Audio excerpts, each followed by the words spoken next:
page ninyo you mentioned na nakatanggap kayo ng balita na hindi na pupunta yung mga cabinet officials sa hearing nyo on Thursday. Was it an official communication from the ES?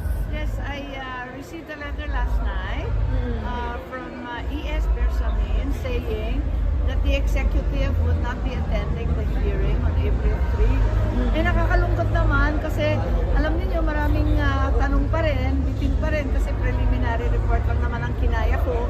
Eh marami pa rin katanungan ng taong bayan. Ang dami nga nagte-text, nagtatanong. Tapos marami rin bagong impormasyon na sana maging pagkakataon para yung mga magulong sagot, yung